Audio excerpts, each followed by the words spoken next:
It's time for DJ Raqi's Secret Files.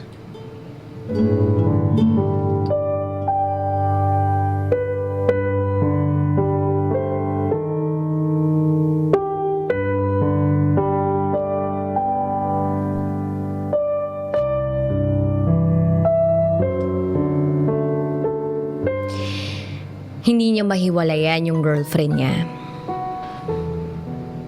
Dahil itatakwil daw siya ng pamilya niya. Itago niyo na lang ako sa pangalang Snow. 21 years old. And this is my secret file.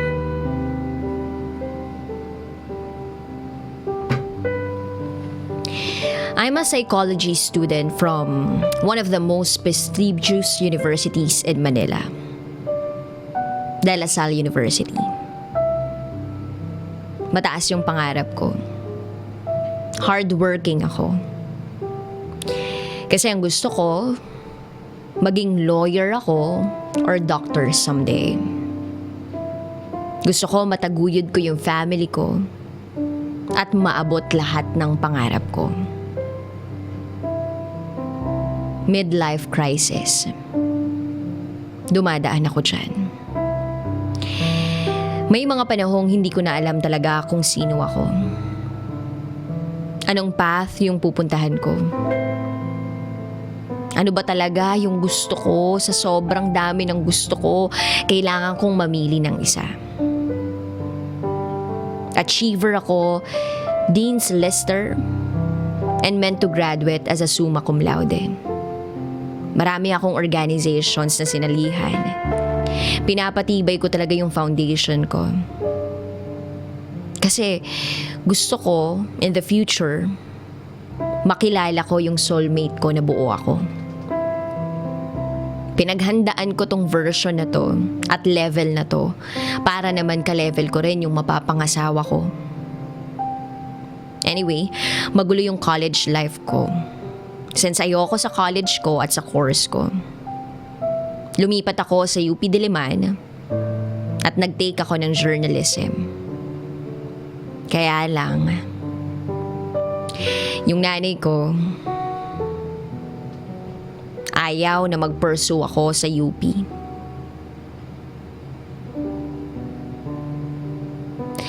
So habang nangyayari sa akin yun, may naging partner ako. Bisexual ako. She became my best friend. Milyonaryo sila ng pamilya nila. Nagkaroon kami ng relationship for 2 years. Nandyan siya nung tumigil ako sa school. Nag-work ako, hindi ako okay sa family ko. Siya yung naging karamay ko. Pero nagising ako one day na wala ng spark. Hindi ko na siya mahal. Sakal na ako. Nag-work kami sa isang kumpanya. Lagi kami nag-aaway. Pero isang araw, merong isang guy na pilit na lumalapit sa akin. Ang gwapo niya. He is a working student from Far Eastern University. Hindi ko siya napapansin nung una pero napaka-dedicated niya sa akin. Sabi niya, napansin niya ako nung one time na may debate sa training namin. Pambato ako ng team and I'm a really good speaker daw.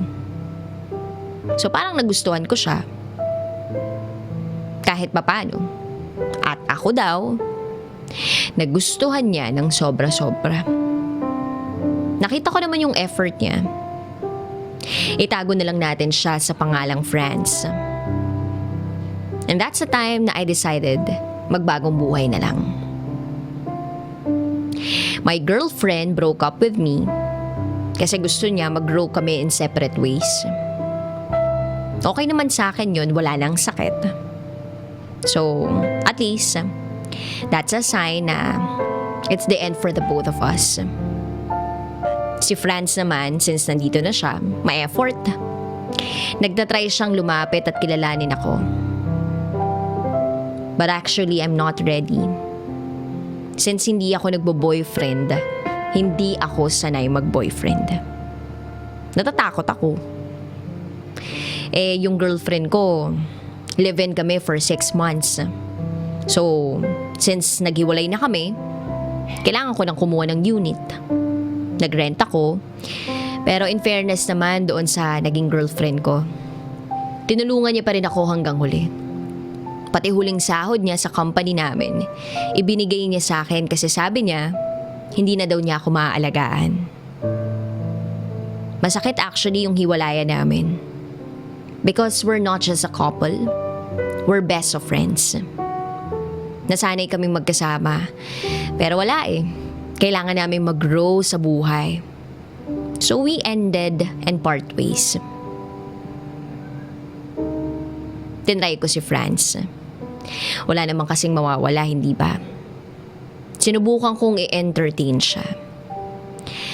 Kaya lang, umamin siya sa akin na may girlfriend na daw siya for 6 years. Hindi na daw niya mahal yun. Hindi niya daw kayang makipaghiwalay dahil sa parents niya. Sa family niya. Sobrang takot siya. Lalo na ipapalit niya ako. Ako medyo brat ako. Meron akong tattoo, I smoke, I drink, I have my own life. I'm actually an independent woman. I pay my own bills, no support from my parents. So it's really different. But the good thing about me daw, I'm good in social situations. I'm the life of the party daw. Chill lang daw ako. At sobrang talino ko daw. Baligtad sa personalidad ng girlfriend niya. So nanligaw siya. Sabi ko hindi magiging tayo hanggat meron kang girlfriend. So ayun, sinabi niya sa akin na nakipag-break na daw siya sa girlfriend niya ng 6 years. Noong araw na naging kami, grabe ang saya ko. Kaya lang, on that very day, yung pinakamamahal kong tao sa buhay ko, yung lolo ko namatay. Nag-comfort pa naman siya, pero kinailangan ko yung comfort din ng ex-girlfriend ko. My best friend actually. Hindi pa kasi ako nun komportable dun sa boyfriend kong bago. Natapos yung pag-move on ko sa lolo ko. Pero in fairness naman sa boyfriend ko, he stayed. And he made me happy noong mga time na nagmo-move on ako. At sa mga panahon na yon, I feel so blessed to have him. So sabi ko, alam siguro ni lolo na may mag-aalaga na sa akin. Kaya iniwan na niya ako. Coincidence, no? In-inspire niya ako sa mga panahon na yun. Dahil hardworking student siya, I decided to go back to school while working. Hindi madali since I'm paying for my own condo unit. Nagtatrabaho ako para mabuhay ako. Wala nga kasi akong suporta mula sa pamilya ko. Ang mama ko, akala niya, kaya ko na yung sarili ko. Kaya pinangatawanan ko yun. Buti na lang, I have my boyfriend who serves as my inspiration sa pang-araw-araw kong buhay. Sa araw-araw din na magkasama kami, para bang pwedeng idagdag sa mga fairy tale yung kwento namin. Same sked, same everything. Magkatrabaho kami. Noong una nag-a-adjust pa ako sa kanya hanggang sa naging comfortable ako at naging open sa kanya. Then moving forward after months, Inamin niya na sa akin na sila pa rin nung ex niya. Hindi niya daw mahiwalayan dahil itatakwil daw siya nung pamilya niya. Alam naman ng family niya na meron ng kami. Hindi lang matanggap. Grabe, masakit. Pero naiintindihan ko siya. Pinatawad ko siya. At isa lang yung naiisip niya na paraan para makawala siya doon sa sitwasyon na yun. At yun ay yung bumuo kami ng sarili naming pamilya. Actually, I wasn't sure about that idea. Kasi marami pa akong plano sa buhay. Pero nag-go with the flow ako. Months of trying na mabuntis ako, wala talaga. Ang akala ko nga baog ako or what. Nagpatingin na ako sa doktor. And sa huling buwan, I told him, ayoko na, hindi ko na kaya. Hindi ko na kaya tong sitwasyon na to. Pero sabi niya sa akin, wag daw ako mag-give up. Pagbigyan ko pa daw siya ng 1 buwan. So I tried to quit smoking. Hanggang sa December came. I was so busy. Kasi meron akong thesis. Hindi na kami makapag-date. Pero one time, I felt something wrong. Tinanong ko siya if he dated someone else. At umamin na siya. Yung girlfriend daw niya. Yung kadate niya. Okay, fine. Masakit. Nag-iyakan kami and I decided to end everything. Nagmakaawa siya, wag ko daw siyang iwan, pero ayoko na talaga eh. 2 weeks after, nalaman ko buntis na ako. Pinaalam ko sa kanya, tuwang-tuwa siya, kasi hindi na daw kami maghihiwalay. Hindi kami makakapaghiwalay na. Inisip na namin yung kasal, planned everything, kung paano sasabihin sa parents namin. It turned out okay naman. Kasi wala na eh, nagtagumpay na kami sa plano namin eh. Hanggang sa dumating yung 4 na buwan na akong buntis, I saw him stressed. Parang may dinadalang sobrang bigat. Di ko na kaya, so I asked him what's wrong.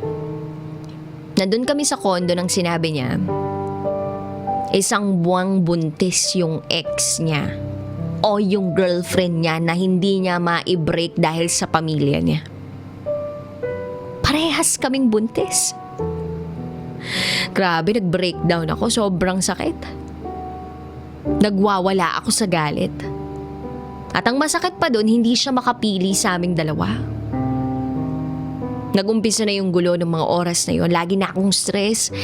Kasi I'm sure kinikita niya yun. Tinry kong awayin yung babae through FB message, pero hindi siya nagre-reply. Tapos yung mom ko, she planned a surprise civil wedding sa aming dalawa. Pero hindi niya pinirmahan yung papers. Pero naintindihan ko naman kasi we're both not ready. At sa umpisa pa lang, ayoko na kasi ayoko magpakasal lang dahil nabuntis ako. If gugustuhin ko magpakasal, gusto ko kasi sure talaga ako sa kanya. Pero nagpatuloy kami sa buhay namin. Masaya pa rin kami, parang walang nangyayaring masama. Pinupuntahan niya ako sa unit ko almost every day. We celebrated our anniversary. At para na namang fairy tale. Hanggang sa may 1 buwan, naging cold siya. Di na siya pumupunta sa unit, di niya ako sinasamahan sa check-up ko. Lagi akong galit. Lagi kami nag-aaway. At nalalaman ko, pinupuntahan niya yung babae. Tapos nasasabi ko sa kanya na gusto ko nang maghiwalay kami. Pero wala. Nagingibabaw pa rin yung pagmamahal namin. No doubt naman sa kanya na mahal niya talaga ako. And then these past few days, may sinasabi siya sa akin about pagtatanan. At sana daw, nagpakasal na siya sa akin dati pa. Till one day nagbabrowse ako sa FB. Tinry kong i-search yung pangalan ulit ng babae. Hanggang sa may nakita ako, na andun, yung babae. Ikinasal na sila ng boyfriend ko 4 days ago. Church wedding. Para akong aatikihin sa puso.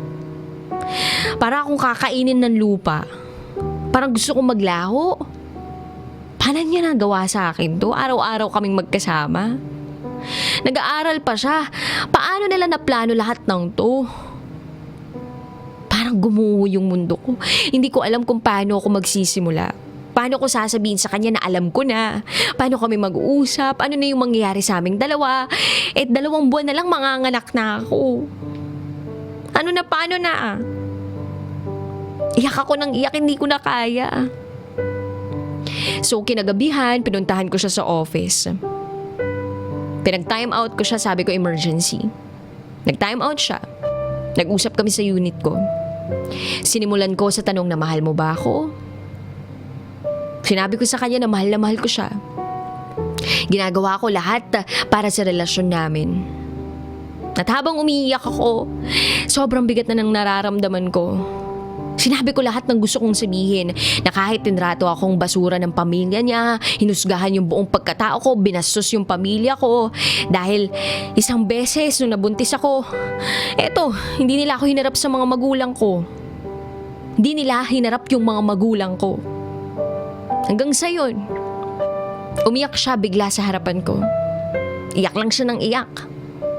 Tanong ako ng tanong kung may gusto ba siyang sabihin sa akin, ayaw niyang aminin. Nag-iiyakan kami habang magkayakap.